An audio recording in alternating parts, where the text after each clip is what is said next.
Noir isn't about Venetian blinds and a husky voiceover and a dimly lit street.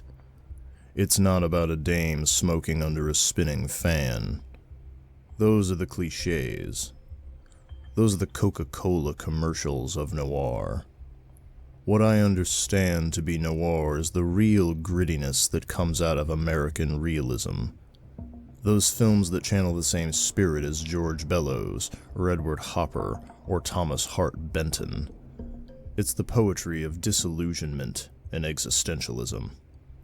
The tragedy that emerges between the haves and the have-nots.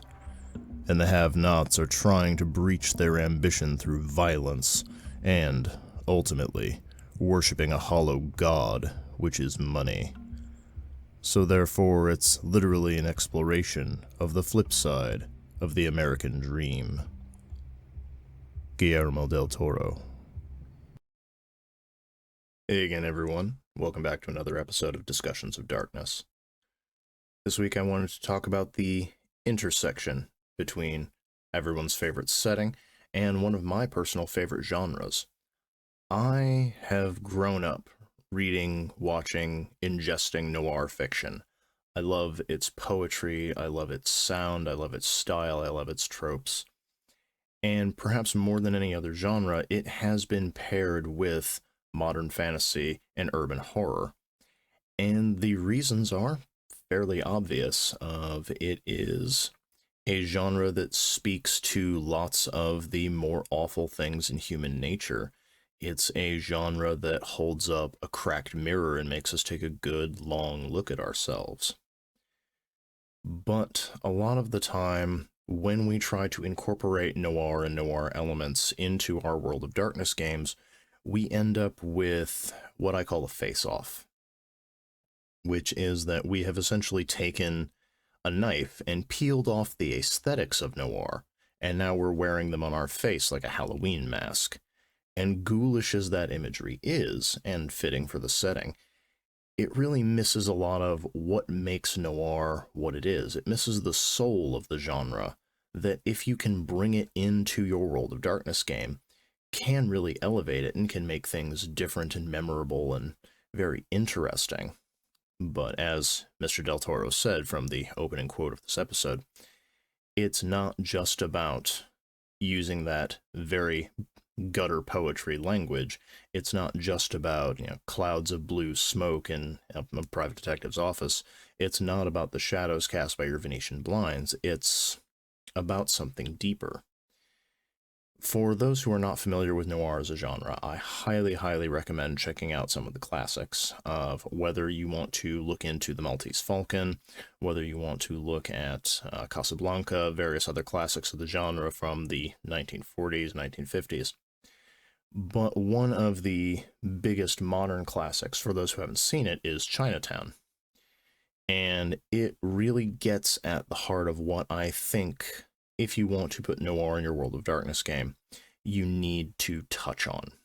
Because it is not just about corruption. It is not just about abuse of power. It is not just about the worst things that humans do when left alone and not punished for crossing certain moral and ethical boundaries. It's about how, if you fight monsters, you face certain choices. And there are certain things you can do. But the question is, if you do them, what will that turn you into? What will you become? And what are you struggling against? For those not familiar with noir as a genre, I should probably back up slightly. But noir sort of grew out of the post-war period in America and in various other places. And it is probably one of the earlier examples in the modern day of what we would call gritty realism. And while there's a lot of ridiculous tropes and various things that come out of it, there's a lot of archetypes, there's a lot of arch characters, the soul of noir is very grim. It is what we saw a lot of in art after soldiers had gone overseas and seen some of the worst atrocities that had come out of that era. It deals with people who have been broken by things they've seen. It deals with those who have been corrupted by power. And it deals with the unfortunate realities of the world. It is, in a lot of ways, the flip side of the American dream. It's the American dream is, of course, that if you work hard, if you participate in society, if you try to better yourself, you will be rewarded for that. Noir informs you that no, you won't be. It doesn't matter how hard you work. It doesn't matter what lengths you're willing to go to. There are the haves, there are the have-nots. And if you started as a have-not, the best you can hope for is that one of the haves pats you on the head and makes you a pet. And that, I think, really speaks to what we see in the world of darkness. The only difference I would posit for this is that rather than money, what we end up worshiping through these games and through these characters is power.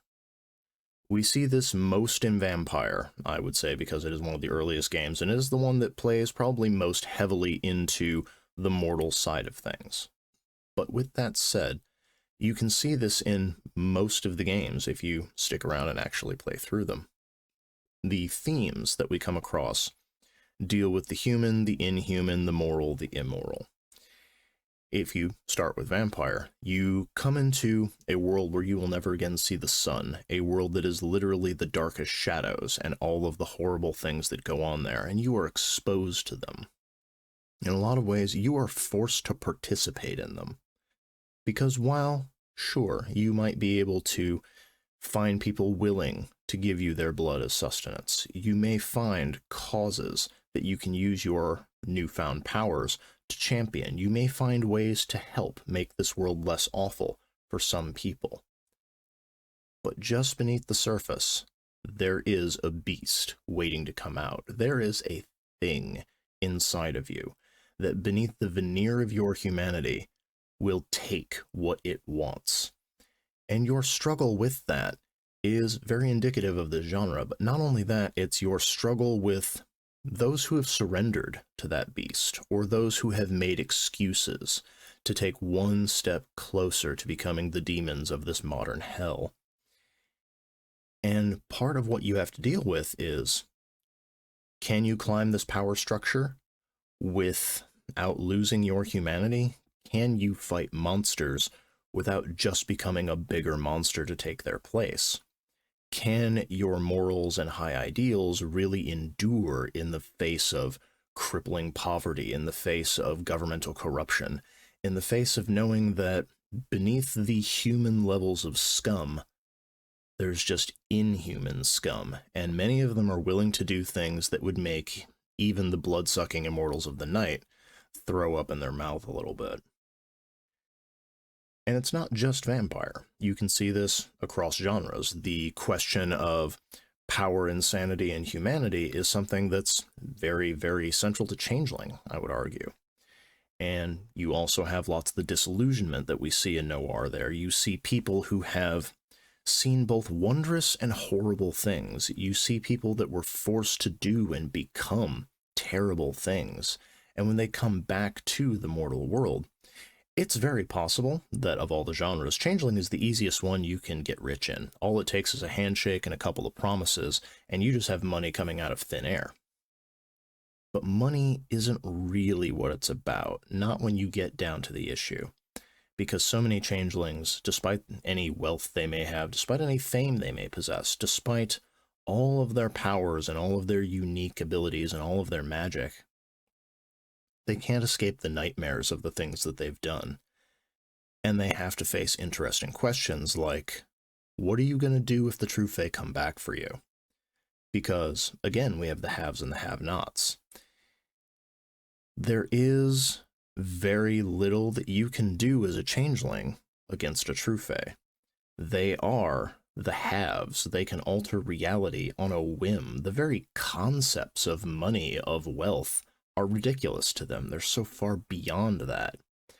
So even if you have achieved the highest possible status you can as a mortal, all of it crumbles away to ash at the touch of these gods. Which then makes you wonder, well, do you fight them? And if through fighting them you acquire the power to overcome one, What's to stop you from just stepping over their corpse and sitting on the throne yourself, becoming that very thing that you swore to fight against, that you swore to defeat? And you also see this in various other genres. You see it in werewolf, where a lot of the rage issues, a lot of the problems that werewolves deal with are a very close map to addiction, to anger issues, to post-traumatic stress. And all of that can take a toll on you. You may start off young and idealistic, full of your indestructibility, your power, much like young soldiers who marched off to war. And even if you survive, the years will take a toll on you. You will lose parts of yourself. You will lose companions. You will lose loved ones. More importantly, you might keep enemies. And over time, what does that do to you? What are you willing to do that the younger version of yourself would have been sickened by? And how often are you going to justify that by just saying that's the way of the world? Or for those who've seen the film, shrugging and saying, what are you going to do? It's just Chinatown. That corrupting influence, that force of darkness, can be a great addition to your game. But it is important to remember that while noir can be grim, while it can be difficult, while it can be hard, it's not hopeless. And I've talked about this before in various blogs and in previous videos. But noir explores these dark parts of the world. It explores the dark parts of our hearts and our souls. But there's that question we always have of our protagonists. What are they going to do? Are they going to take the blood money? Are they going to look the other way because it happens to be safer for them and theirs? Are they going to just shrug and move on and say, what are you going to do? That's the way the world is. Or are they going to fight for what they know is right? For those who have seen The End of the Maltese Falcon, we get a glimpse into the very jaded private detective that is Sam Spade, arguably one of the iconic grim private detectives. And he makes it very clear, both to other characters and to us as the audience, of at least part of this world-weary, do-anything, muscle-for-hire persona is just an act. That reputation brings in the big-money clients. But at the end of the day, there are certain lines he won't cross, and there are certain things he will not do because he won't be able to live with himself, and certain things he won't do no matter how hard they are, because he knows that cynicism wins out a little bit in the end. As he said, maybe you love me, maybe I love you, but at the end of the day, I'm not going to let you get one over on me, because you can always trust a spider to do what a spider does. And these are the questions that are very personal to your characters if you want to explore them. You need to look not at the skin your game presents with, not the tone with which you narrate, or how your characters describe their actions, or even the archetypes of the types of characters they bring. It's about the kinds of questions they end up asking and the sorts of difficulties they have to face. Not just on a macro scale, the macro scale should be there, but it's about how the world at large faces the individual with certain moral issues, and about knowing that sometimes even the best of intentions, or even the purest of motives, aren't going to change the world. A perfect example, let's say you have your very traditional noir scenario. You have your corrupt CEO who's doing something abominable, whether it's destroying an entire community for profit, whether it's his personal tastes in what he does to people. Perhaps he's a cannibal, perhaps he's a sex offender, perhaps there's something awful about him. And he's been using his money and influence to cover this up, and it's eventually created a mystery that our protagonists have to solve. Now, the typical way this goes is that you send some low-level thugs to deal with the problem. When that doesn't work, you usually sweeten the pot a little. Perhaps you offer to put a character on retainer. You offer to make their lives easier, to make some problems they're facing just go away.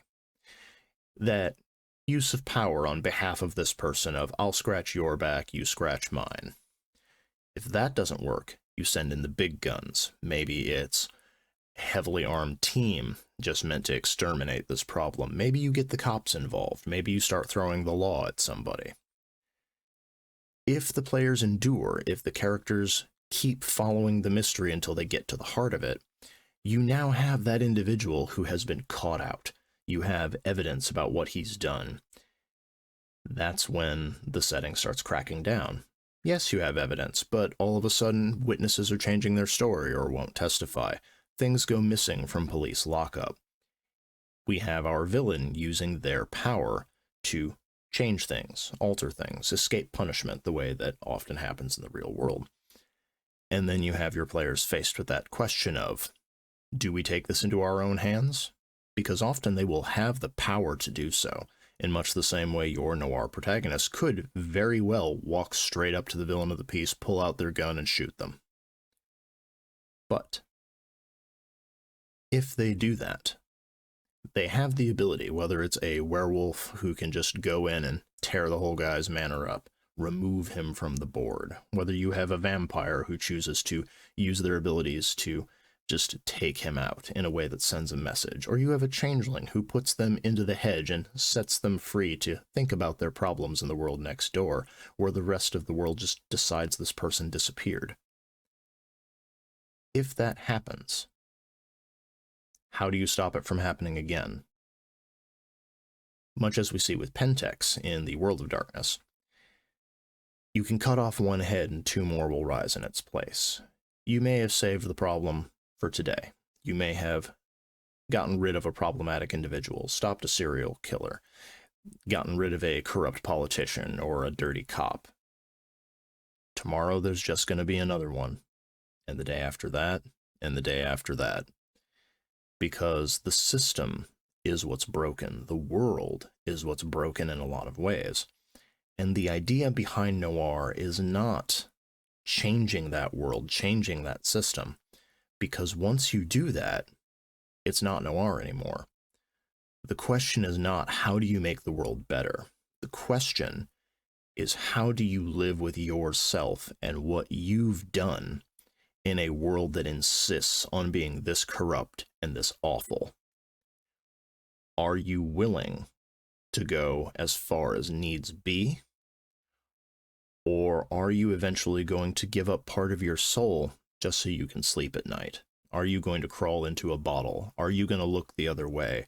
Are you going to pretend you didn't hear that cry for help? Are you eventually going to give in to cynicism and believe that no one who comes to you is genuine, that they're just looking to get a leg up? Those are the questions that really define noir characters, noir stories, noir plot lines. It's not about changing the world around you, because in a very real sense, many of the characters in the World of Darkness have the power to do that. They could upend the system. They could change things. They could, in theory, scrub some of the dirt off and make this a better place. But as they say about toxic work environments, they are more likely to change you than you are to change them. So the question that you end up asking is, what are you willing to do to maintain your integrity? And is it enough to help one person, to help one cause, to keep one candle from blowing out in this very, very dark world? And are you willing to look into the shadows to make that happen?